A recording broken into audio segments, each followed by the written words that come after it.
Hey everybody, it is January 25th. My name is Sarah Freels, and I have been working for several months on this PowerPoint talking about controlled opposition, what it is, and different examples of it. It's going to be a very long PowerPoint. It's at 103 right now. I expect that to probably triple, if not more. So what I'm going to do is I'm going to take it into bite-sized videos so you guys can absorb the information and follow me along without being too convoluted with all these sources. Control opposition is a protest movement opposing or dissenting voices that is actually being led and controlled by the government. This is not a conspiracy. I've actually had infiltrators that have tried to join the DNC fraud protest and show up to events, and we just have to be smart about it, document everything, and kick them out as they come. Throughout history, almost all governments have used this technique to trick, subdue, and divert attention away from actual opposition, aided and abetted by the same complicit mainstream media that funded the political campaign of the elected officials while also managing and controlling his or her public perception. Its primary goals are to dominate, lead, and control the opposing narrative and divert the public's attention away from the facts. It is not opposition in any way, shape, or form. It is manufactured through the mainstream media to show opposition designed to look like real or true opposition.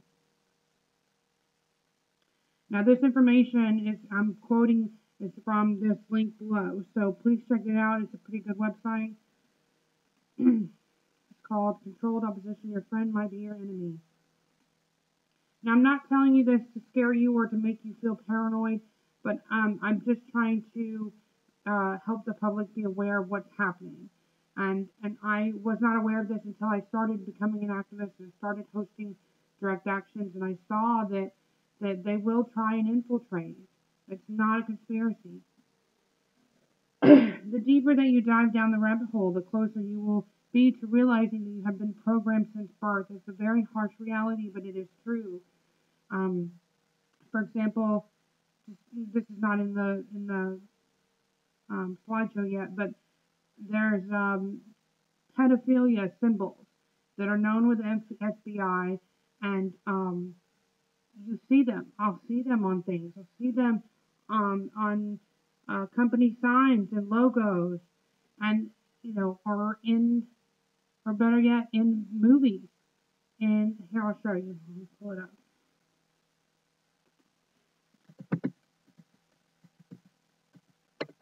This is a Disney character. Okay. Disney character with pedophilia symbols on its body. Right here. There would be no reason for this other than, on purpose. Okay, this is one I made.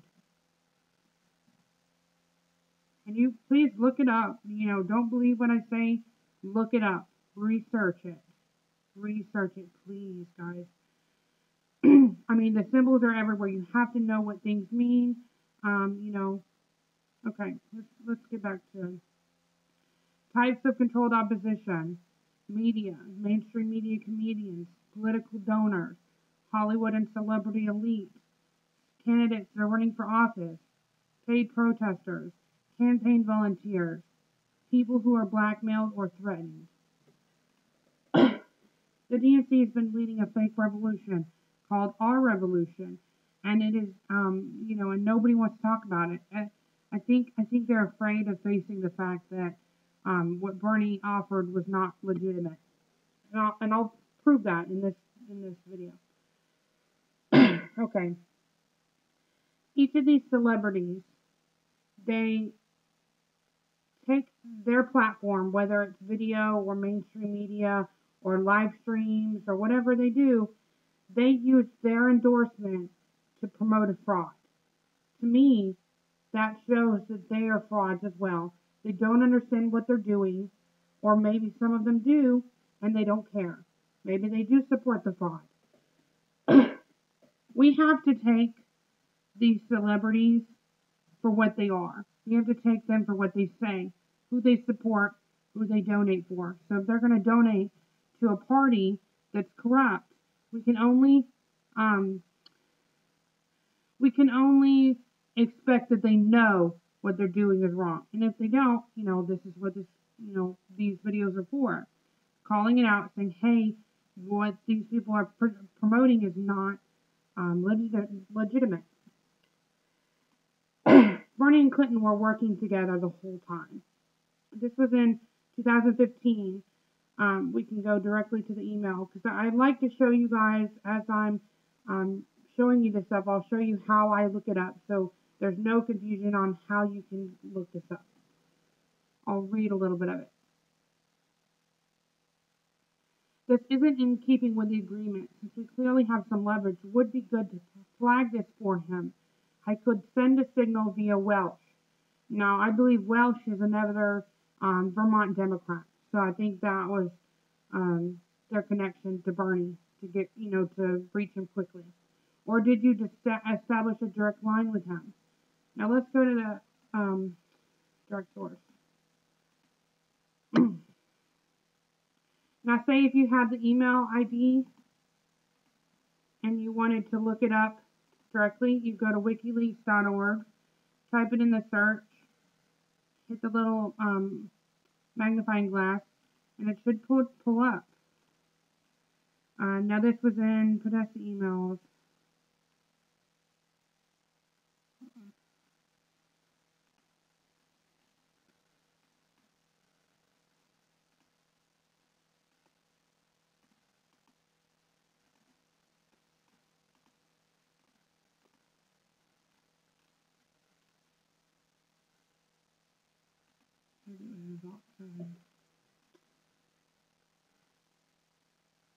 Okay, well, I'm not sure why Podesta emails is not on here. Normally you'll have Podesta emails. Very strange. Okay, let me go back. Okay, so here's the email. Here's the link. You can go to it directly. This is in keeping with the agreement. Establish a line. Follow up on our call. I just wanted to give some updates and flag that Bernie went after HRC and WJC, which is Bill and Hillary Clinton, on wealth, including the word hustle. So they're micromanaging what Bernie can and can't say, and they clearly, they admit that they have leverage. So they're micromanaging his own words. Could you imagine someone claiming to say they're going to handle, take on Hillary Clinton, and yet Hillary Clinton has control over every single word that he says? So that's only one piece of the puzzle, though. Let's go on. Now, I'm going to do my best as I work through this slideshow and show you images, or at least show you who is speaking in the email. This email is between Mark Alan Siegel and Tamara Luzzatto. Now, Tamara Luzzatto, you're going to see a lot more of her in my Pizzagate slideshow. But this one is specifically where she's involving herself and along with Mark Alan Siegel in the Clinton campaign. This email is called "Sharing as a Favor and Cause of His Role in the Dems Delegate System." Let's go to this email here. I've outlined parts of it that I thought were interesting. I'll give everybody a second to read it, and I'll read some of them. This is sharing as a favor and cause of his role in the Dems delegate system. I've lived through many national conventions and have found that it's critical that all delegates, especially those representing the losing candidates, emerge from the convention feeling they have won something, achieved something tangible.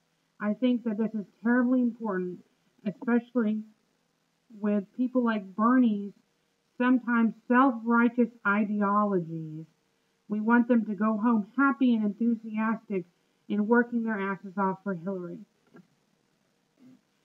Hillary has already smoothly pivoted to incorporate some of important elements of Bernie's ideas and rhetoric in her own message. So she's co-opting his message that's working, that is uh, speaking to his base, things that he, was saying and promoting. And then Hillary, I know a lot of people noticed it, that Hillary, she flip-flops, you know. She says whatever her audience wants her to say, at least mostly.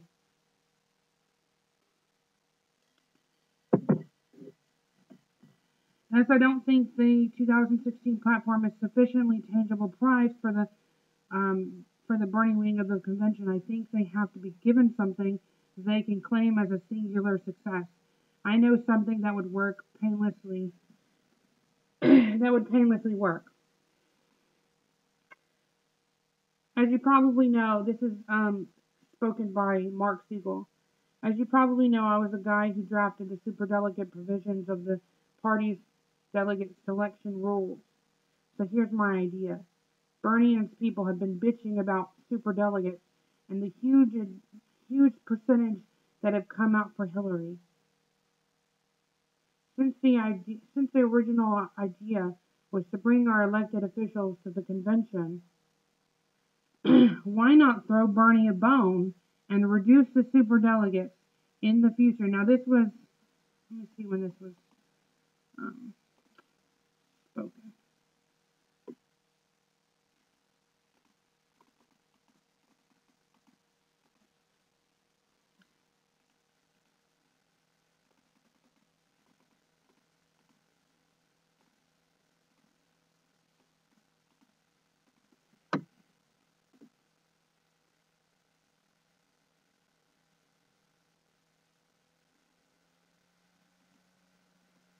And I've noticed lately that Google has been, a lot harder to find. Okay, this is it. Um,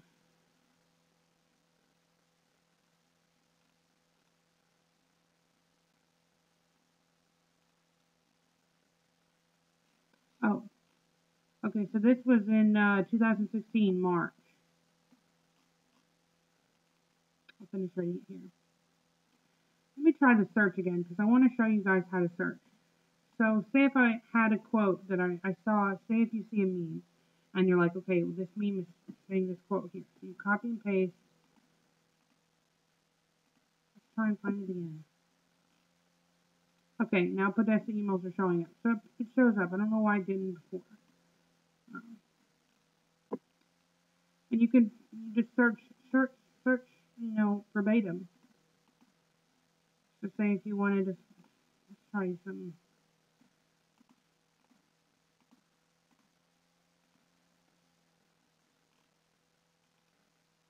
Okay, so it's working. I don't know what it was doing earlier.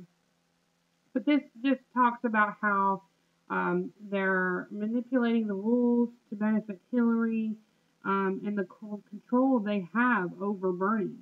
So if we give, so I'm quoting, so if we give Bernie this in the convention's rules committee, his people will think they've won something. And you notice the quotation marks because they can't even, fathom a world where people have actual representation. They don't care. Okay. And again, all the links are at the bottom, so you can look it up that way, or you can just, write down what this is. Okay. This is a Podesta email called Strategy on the GOP. Now, part of why I'm doing this is I want to show you how the Democratic Party works and the links that they're willing to go to discredit their opposition, discredit their opposition and throw everybody off. They want to distract, they want to muddy the water. So this is email 1120. It's called Friday Strategy Call to Hillary Clinton, all their social John Podesta. It says below, please find the agenda for tomorrow's meeting, yada yada. There's a memo for the DNC discussion. So this is for sure DNC DNC agenda, not just Hillary Clinton's agenda, but the DNC agenda. It literally says agenda. Okay, Clinton cash update, DNC plan, and phones pool. I don't know what that means. Who knows? I'll show you how to find this document. You click attachments, click, open it however you see fit. Okay, I'll give you guys a second to read this. I'm not going to read it all. I'll make my voice go dry.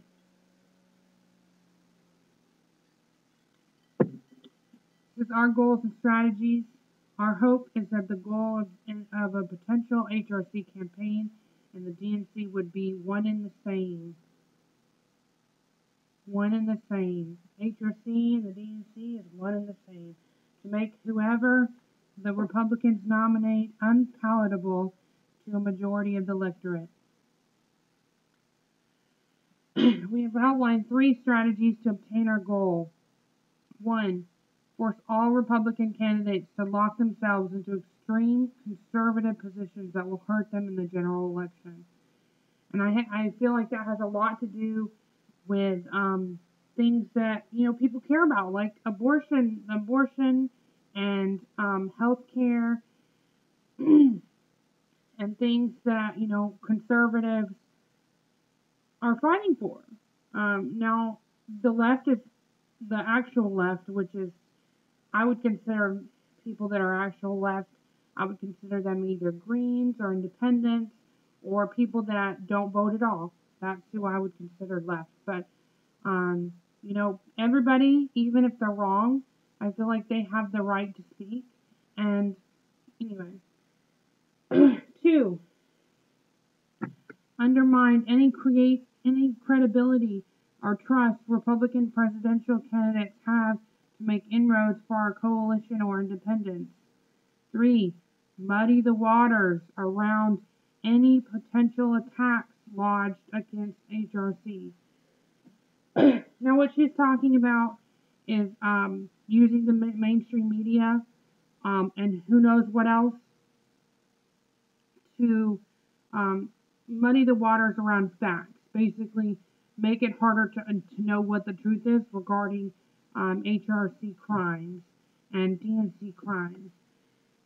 So that's one reason why I'm doing this, because I want to make it very clear what those are, because clearly the Democratic Party is working against truth, not just Hillary Clinton.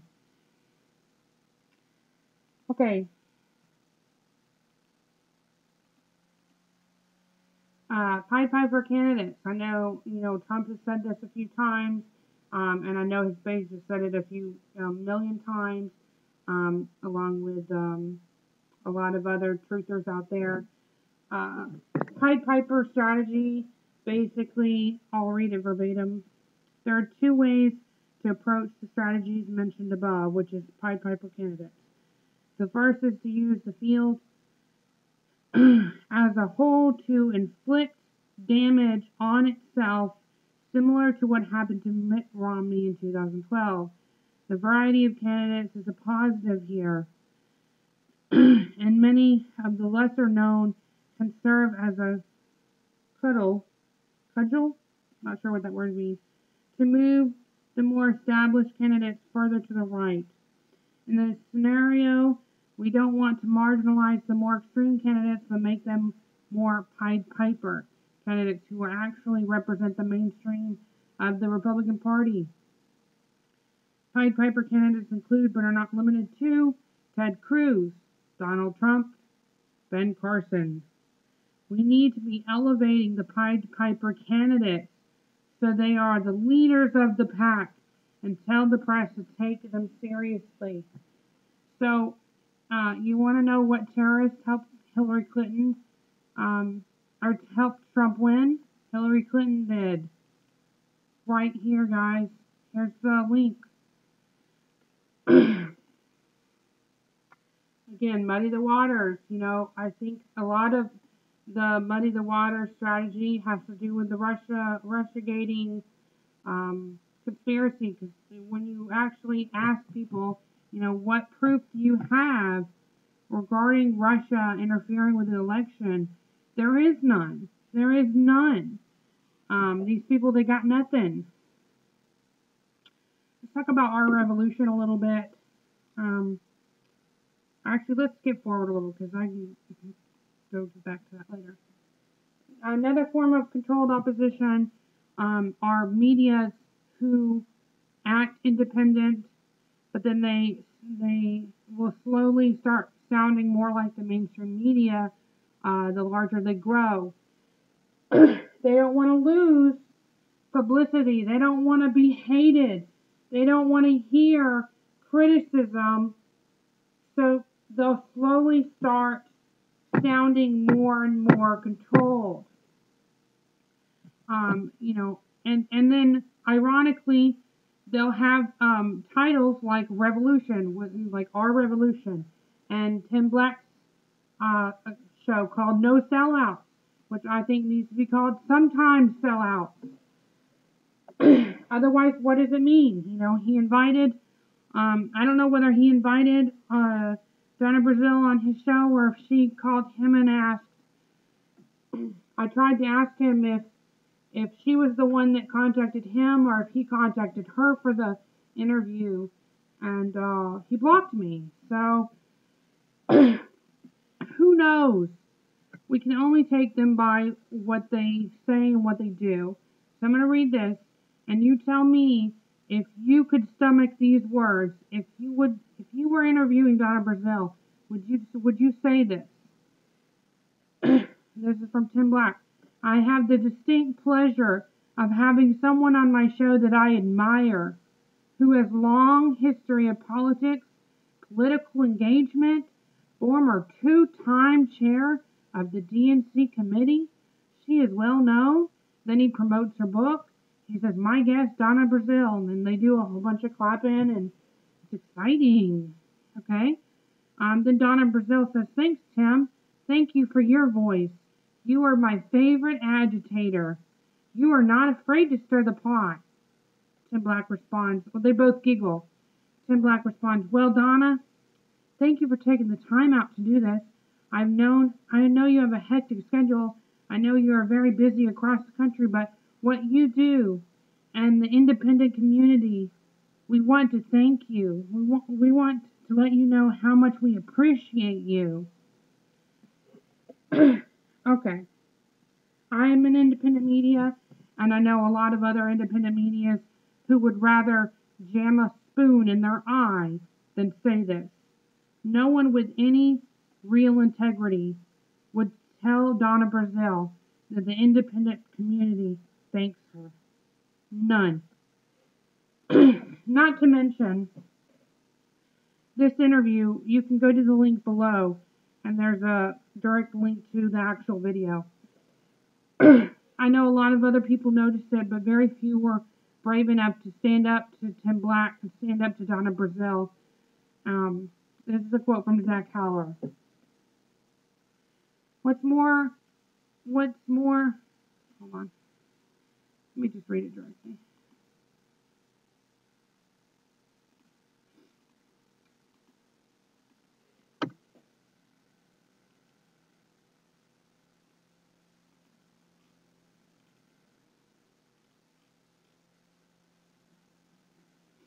The purpose of Brazile's appearance was straightforward. She's promoting the sale of her book, Party Insider, that she is. Brazile's interview also functioned to present the party's latest positioning as ongoing scandals continue to envelop its leadership. In it, Brazile addressed previously untouched stories from the party's rigged primary, including the death of Seth Rich and the DNC fraud lawsuit hearings. What's more is the insight into the shifting shape of the Democrats' media apparatus that Brazile's appearance on TV offers. Black, a longtime YouTuber and newcomer to politics, granted Brazile an unchecked setting to present Hacks, which is her book, to alternative media for the first time. The result was a 79-minute expose of the raw vapidity of the Democratic Party in shambles and the cringe-worthy display of Black's eagerness to please the power structure he once rejected. And I'm so proud of people like Zach Haller who had the nerve to say this, because a lot of people didn't.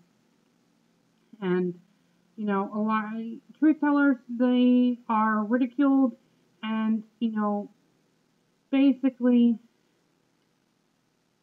you know, they're insulted and harassed and condemned for speaking this word. So thank you, Zach Haller, for mentioning that. And it's like, why would you interview a sellout and then not, you know, hit her with the hard-hitting facts about DNC crimes? Now, Tim Black was also invited to speak out at our first DNC fraud protest 2 years ago, and he was a no-show. He called 5 minutes before to tell me that he wasn't coming, no excuses, and, you know, it let a lot of us down. It let us down. We were disappointed at the time. We thought he was, you know, the kind of person that was going to walk the walk. He clearly isn't. Now, Donna Brazile, a reminder, she was one of the people that helped Hillary Clinton rig the election. She, in the Pedestrians, let me go to this. Okay, she's a member of the Democratic Party, briefly serving as interim chairperson for the Democratic National Committee in 2011 until 2017. Okay. She was one of the people, she was one of them that leaked debate questions to the Hillary campaign, giving her an unfair advantage against her opponent. Nobody else had that authority but her. Okay, let's talk about mainstream media comedians. I know we see it a lot. We see it, you know, on these comedy shows. We see it in television. We see it in movies. You know, the H with the arrow. Basically, the media and Hollywood, they're in bed with corrupt people like Hillary Clinton to push a narrative, an untrue narrative, that Hillary is somehow our savior, when in reality, she's, I would consider her a monster. She's definitely a criminal. These phonies, they use their platforms and their jobs to push a false narrative, such as Hillary Clinton as a leader, and the Democratic Party will save us from corruption, which those who have researched the DNC know better. These celebrities actually work against all citizens who are currently demanding more from our government.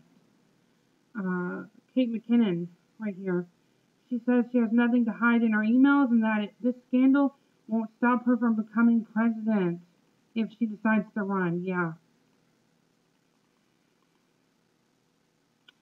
Let's watch this if you want to cringe a little.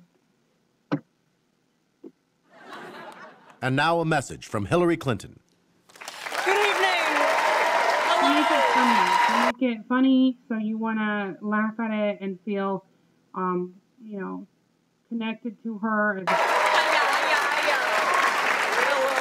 I'm Hillary Clinton.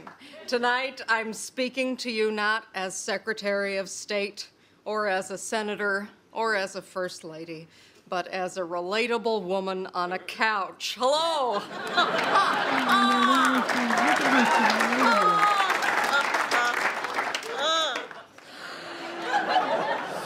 Recently, it was revealed that while I was Secretary of State, I did not use a government email. I used a personal one, leading many to believe I was hiding scandalous or incriminating emails. And to those people, I'd like to say, nice try. Those emails are clean as a whistle. This is not... She's pushing a narrative that Hillary did nothing. And I think it's hilarious because it's coming from people that didn't read the Podesta emails. They didn't read the Clinton emails. They don't know what she's doing. And what they do know, because Hollywood does know a lot of what the Democratic Party is doing, whether out of fear or out of just, complacency, they're pushing this false narrative, and we have to correct that. If we don't correct that, nothing's going to get better. That's how Hillary Clinton goes down. I mean, what did you think my email said? Hi, it's Hillary. I really screwed up on Benghazi today. Please. Okay, let's go over, let's look for an email here. I know there's an email in here.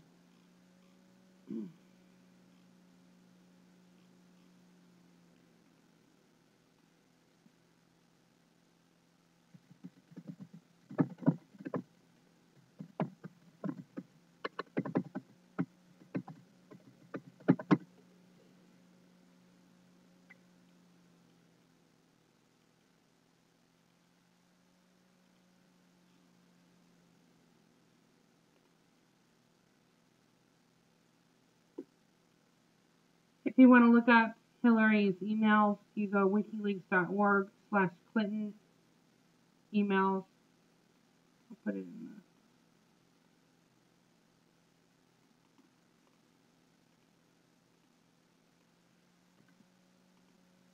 It really makes me sick. It makes me sick that these people, they're so arrogant, like they know better. It's as if they've done any research on these corrupt politicians, and they're so willing. They're doing a job. They're getting paid, and I understand that they're creating something that's not factual to make people laugh or whatever, but they have to understand that they're pushing a narrative that's not true. It's endangering the citizens of this country, making them more uninformed. And so here's a big picture of two actresses, and they're like excited because they're about to see Hillary Clinton. And shame on both of you. Shame on both of you. They don't care. Not at all. None of these people care. They don't care about learning who they are, they support. They don't care at all. They want to shame us. And these people, for whatever reason, are willing to support corruption, whether just ignorance or who knows. It's a big club, but we're not in it. And that's the reality of it. Paid, paid, paid. They're all paid. They're paid to legitimize this woman, this man, this man, this woman. They're paid to legitimize corruption. It's not okay. No. Show me who your friends are and I'll tell you who you are.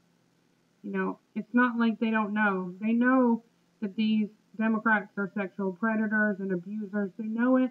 They donate to them. They don't care. Controlled opposition. Many celebrities don't even know they are being controlled. To be clear, Susan Sarandon doesn't use her vagina to support fraud. She uses her mind. I'm going to read you a quote. It's from Susan Sarandon. I'm on the bad side of a lot of women right now for supporting Bernie, and my line is always, I don't vote with my vagina. It's so insulting to think. So it's so insulting to women to think that you would follow a candidate just because she's a woman. So Susan Sarandon saying that, she's using her vagina to vote for a controlled opposition candidate. Well, congratulations, Susan, because you didn't use your vagina to vote for a corrupt person, but you used your mind. So how does that work for you? Celebrities like to imply that the DNC can be fixed, that the leadership within the DNC is not 100% corrupt, that we should spend our time and money to rebrand a terrorist organization owned and controlled by Hillary Clinton. This, I'll go into it another day. I think 25 slides is good for right now. Just please be aware, guys, that controlled opposition is everywhere. They gaslight people, they manipulate people, and they don't care whether they're getting paid or they're doing it just because they're really far off course. Please think for yourself, and understand that corrupt people are manipulating everybody on a massive scale. Every moment of the day, there's somebody working to confuse us, manipulate us, and divide us. That is all. I hope you have a good day. I will probably do the next video tomorrow or the next day. Alright guys, be good.